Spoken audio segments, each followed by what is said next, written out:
नमस्कार। हाँ। आज हम एक काफी दिलचस्प मटेरियल पर चर्चा कर रहे हैं। हाँ। दावा बड़ा है, 6 महीने में लक्ष्य साधो, जिंदगी बदलो।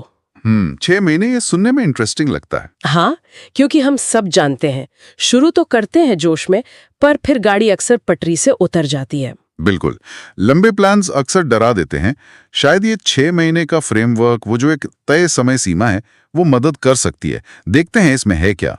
तो पहला कदम है फियरलेस प्रोसेस गोल्स, मतलब बिना डरे सोचना कि अगले 6 महीने में सबसे जरूरी क्या पाना है। फियरलेस। अच्छा, हाँ। जैसे कोई स्टूडेंट सोचे कि भाई रोज 6-7 घंटे फोकस करके 70% सिलेबस निपटाना है, या कोई प्रोफेशनल हाँ, बड़े लक्ष्य।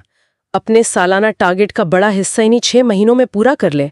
ये महत्वाकांक्षा वाली बात है। बिल्कुल, और इस एम्बिशन को मतलब असलियत में बदलने के लिए इसमें डीप वर्क का जिक्र है। Deep work? हाँ, रोज 7 घंटे गहरे फोकस वाला काम। 7 घंटे रोज? हाँ, सुनने में शायद थोड़ा ज्यादा लगे, पर आइडिया शायद फोकस की आदत बनाने का है, और इसे ट्रैक करने का तरीका भी बताया है। कैसे?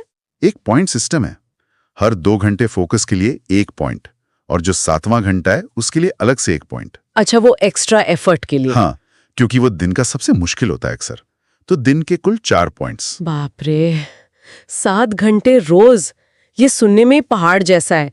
अच्छा, तो फिर इस फोकस को ट्रैक कैसे करें? उसके लिए दूसरा सुझाव है फोकस शीट का। Focus sheet? हाँ, इसमें लिखना है काम कब शुरू किया, कब खत्म किया, फोकस कैसा था, ध्यान कहाँ भटका, कितना टाइम बचाया, ये सब।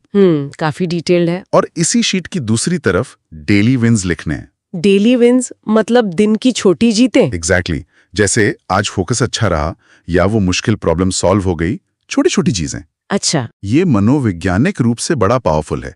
इसे विनर इफेक्ट से जोड़ सकते हैं। Winner effect? हाँ, जब हम छोटी जीत हासिल करते हैं ना, तो हमारे दिमाग में डोपामाइन, टेस्टोस्टेरोन जैसे केमिकल्स रिलीज होते हैं। ओह, उससे आत्मविश्वास बढ़ता है, वो हमें अगला कदम लेने के लिए मोटिवेट करता है। ये धीरे धीरे पहचान बदलता है, मतलब मैं हारने वाला नहीं, टिकने वाला हूं वाली फीलिंग। वाह, ये तो सिर्फ काम नहीं, माइंडसेट पर भी काम है। बिल्कुल। अच्छा, आगे बढ़ते हैं।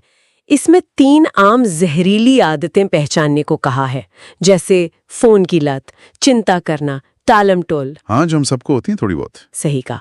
और इन्हें 4 शक्तिशाली आदतों से बदलने का सुझाव है। पहली, रोज 20-25 मिनट कसरत। फिजिकल हेल्थ जरूरी है। दूसरी, रात को 3 लाइन जर्नल। एक चीज जिसके लिए शुक्रगुजार हैं, एक काम जो अच्छा किया, और एक सुधार जो कल कर सकते हैं। सेल्फ रिफ्लेक्शन अच्छा है। तीसरी, 15 मिनट माइंडफुलनेस मेडिटेशन। और चौथी, 10 मिनट विजुअलाइजेशन। विजुअलाइजेशन मतलब पहले लक्ष्य पूरा होने की फीलिंग को महसूस करना, फिर उसे पाने के प्रोसेस को विजुअलाइज करना। अच्छा, तो ये शारीरिक, मानसिक और आत्मचिंतन सबका एक बैलेंस बनाने की कोशिश है। हाँ, लगता तो यही है। और ये आदतें उस 7 घंटे के डीप वर्क के लिए एक तरह से सपोर्ट सिस्टम है। इनके बिना शायद वो मुमकिन ना हो। और हाँ, नींद, 6-7 घंटे की गहरी रेगुलर नींद पर भी जोर है। बिल्कुल, बिना आराम के इतना फोकस तो मुश्किल ही है। नामुमकिन है लगभग। ये सब चीजें जुड़ी हुई हैं। सही कहा। अच्छा, इसमें यह भी माना गया है कि हर दिन एक जैसा नहीं होगा। हाँ, प्रैक्टिकल बात है। कभी फोकस कम होगा, कभी ज्यादा। जरूरी है कि कोशिश चलती रहे। बल्कि अगर कोई 7 घंटे के बाद भी एक्स्ट्रा मेहनत करे, तो एक्स्ट्रा पॉइंट्स का भी जिक्र है, जैसे 10 में से 12 स्कोर। हाँ, ये दिलचस्प है। मतलब परफेक्शन से ज्यादा इम्प्रूवमेंट पर फोकस है। हाँ, शायद ये सिर्फ 6 महीने में गोल अचीव करने के बारे में नहीं है।